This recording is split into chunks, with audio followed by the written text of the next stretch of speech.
नमस्कार, मैं हूँ लीला। स्वागत है आपका हमारे चैनल में। आज का विषय पुत्रता आकाशीय व्रत कथा। द्वापर युग में महिष्मति नाम की एक नगरी थी। महिजीत नाम का राजा राज करता था, जिसका कोई पुत्र नहीं था। उसका मानना था कि जिसके संतान न हो उसके लिए ये लोक और परलोक दोनों ही दुखदायक हैं।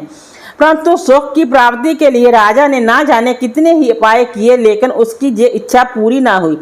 वृद्धावस्था आती देखकर राजा ने प्रजा की प्रतिनिधियों को बुलाया और कहा, हे प्रजनों, मेरे खजाने में किसी के साथ अन्याय करके कमाया हुआ दान नहीं है, ना ही मैंने किसी दूसरे की धरोहर पर अपना हक जमाया है। अपनी प्रजा को पुत्र के समान पालता रहा हूँ, कभी किसी से घृणा नहीं की और सज्जनों की सदा पूजा की है। इस प्रकार धर्म युक्त राज्य करते हुए मेरा कोई पुत्र नहीं है। मेरे इस दुख का आखिर क्या कारण है? राजा महिजीत की इस बात को विचारने के लिए मंत्री तथा प्रजा के प्रतिनिधि वन को गए। वहां उन्होंने बड़े बड़े ऋषि मुनियों के दर्शन किए। एक आश्रम में उन्होंने एक अत्यंत विवृद्ध धर्म के ज्ञाता, बड़े तपस्वी, सनातन धर्म के गूढ़ तत्वों को जानने वाले, शास्त्रों के ज्ञाता महात्मा लोमश मुनि मिले। सब ने ऋषि को प्रणाम किया।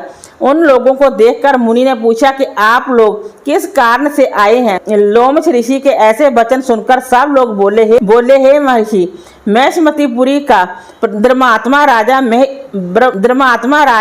महिजीत प्रजा का पुत्र के समान पालन करता है, फिर भी वह पुत्रहीन है, जिसके कारण वे दुखी रहते हैं। ये सुनकर ऋषि ने थोड़ी देर के लिए नेत्र बंद किए और राजा के पिछले जन्म का वृतांत जानकर कहने लगे कि ये राजा पूर्व जन्म में एक निर्धन वैश्य था, जिसने कई बुरे कर्म किए हैं। यह एक गांव से दूसरे गांव व्यापार करने के लिए जाया करता था।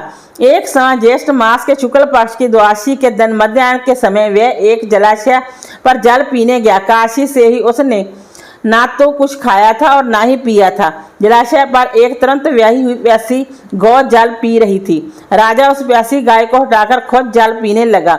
इसलिए ही राजा को यह दुख सहना पड़ा। एकादशी के दिन भूखा रहने के कारण वह राजा हुआ और प्यासी गाय को जल पीते हुए हटाने के कारण ही उसे इस जन्म में पुत्र वियोग का दुख सहना पड़ा।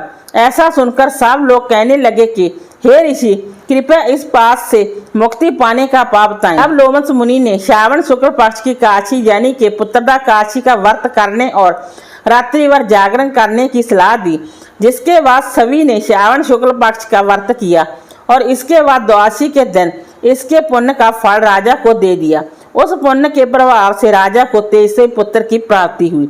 वीडियो अच्छा लगा हो तो लाइक कीजिए, शेयर कीजिए, सब्सक्राइब कीजिए। Thanks for watching this video.